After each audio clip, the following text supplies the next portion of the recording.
ഇന്ന് ഞാൻ ഒരു ഷോർട്ട് ലെയർ കട്ടിൻ്റെ വീഡിയോ ആണ് ഞാനവിടെ അപ്ലോഡ് ചെയ്യുന്നത്. പലരും എൻ്റെ കൂടെ പറഞ്ഞായിരുന്നു ലെയർ കട്ട് ഫുള്ളായിട്ട് ചെയ്യുന്ന ഒരു വീഡിയോ ഒന്ന് ഇടണമെന്ന്. അതിന് പ്രകാരമാണ് ഞാനിത് ഇടുന്നത്. അതിനാദ്യം ഹെയർ വാഷ് ചെയ്യുക. അതിനുശേഷം ഇതിനായിട്ട് നമുക്ക് ചെയ്യേണ്ടതെന്ന് പറഞ്ഞാൽ മുടിയെ 4 സെക്ഷൻ ആക്കുക. ക്രൗൺ സെക്ഷൻ മുതൽ 2 ആക്കുക.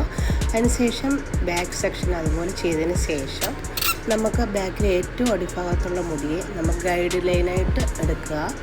അതെടുത്ത് ഇത്രയും കസ്റ്റമറിൻ്റെ ഇഷ്ടപ്രകാരം എത്ര ഇറക്കം വേണം, എത്ര മുറിക്കണം എന്ന് ചോദിച്ചതിന് ശേഷം അതിനെ നമ്മൾ മുറിക്കുക. അതിന് ശേഷം അത് ഗൈഡ് ലൈനായിട്ട് വെച്ചുകൊണ്ട് തന്നെ സെൻറ്റർ പോർഷൻ, ബാക്കിലെ സെൻറ്റർ പോർഷൻ വെച്ച് നമ്മൾ കുറേശ്ശെ മുടി വീതം എടുത്ത് ആ ഗൈഡ് ലൈനും കൂടെ ചേർത്ത് നമ്മൾ ഒരു 90 ഡിഗ്രിയിൽ വെച്ച് ഓരോന്നും കട്ട് ചെയ്യുക.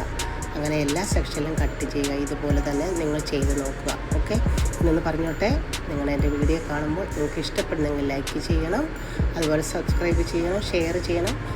എല്ലാവർക്കും പ്രയോജനപ്പെട്ടെ എന്ന് വിചാരിച്ചുകൊണ്ടാണ്, പലരും പറഞ്ഞതിൻ്റെ ആവശ്യപ്രകാരം കൊണ്ടാണ് ഞാൻ ഈ വീഡിയോ ഇവിടെ അപ്ലോഡ് ചെയ്തത്. അങ്ങനെ നോക്കി, അങ്ങനെ എല്ലാ ക്രൗൺ സെക്ഷൻ ബാക്കിലെ മുടികളെല്ലാം ഇതുപോലെ ലെയർ കെട്ടി വെട്ടി അതിനുശേഷം പിന്നെ ഫ്രണ്ട് സെക്ഷനിലെ മുടി എടുത്തിട്ട് ആദ്യമേ ക്രൗൺ സെക്ഷനിലെ മുടി ഇതുപോലെ എടുത്ത് 90 ഡിഗ്രിയിൽ വെച്ച് കട്ട് ചെയ്യുക.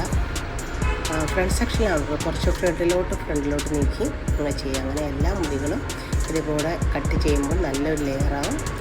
അതിനുശേഷം നമ്മൾ നല്ല രീതിയിൽ ബ്ലോ ഡ്രയർ വെച്ച് നല്ല ഹീറ്റ് ചെയ്ത് മുടിയെ നല്ല സിൽക്കി ആക്കുക. സിൽക്കി ആക്കിയതിന് ശേഷം നമ്മൾ ഓരോ സെക്ഷനും എടുക്കുക. ആദ്യമേ എളുപ്പ വഴിക്ക് വേണ്ടി ഞാനൊരു ഇത് പറഞ്ഞുതരാം. ഞാൻ ചെയ്തതെന്ന് പറഞ്ഞാൽ ഫ്രണ്ട് സെക്ഷൻ കുറച്ച് മാറ്റി ഒരു ക്ലിപ്പ് കുത്തും. അതിനുശേഷം ക്രൗൺ സെക്ഷന് അവിടുന്ന് കുറച്ച് ബാക്കിലോട്ട് മുടിയേയും നമ്മൾ കുറച്ചെടുത്ത് ക്ലിപ്പ് ചെയ്യുക. അതിനുശേഷം 4 ചുറ്റുമുള്ള ബാക്കി മുടികളെ നമ്മളൊരു നല്ലവണ്ണം ബ്ലോ ഡ്രയർ വെച്ച് നല്ല പോലെ അത് ബ്ലോ ഡ്രൈ ചെയ്യുമ്പോൾ ഇത് ഞാൻ കുറച്ച് കട്ട് ചെയ്താണ് പോയേക്കുന്നത്.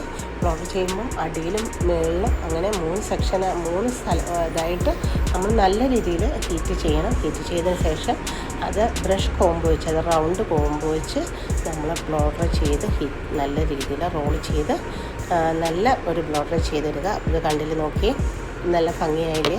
നല്ല ഒരു ലെയർ കട്ടാണ് ഞാൻ വെട്ടിയത്. ഷോർട്ട് ലെയർ കട്ടാണ്. സിമ്പിളായിട്ട് വെട്ടാൻ പറ്റും ഷോർട്ടായതുകൊണ്ട്.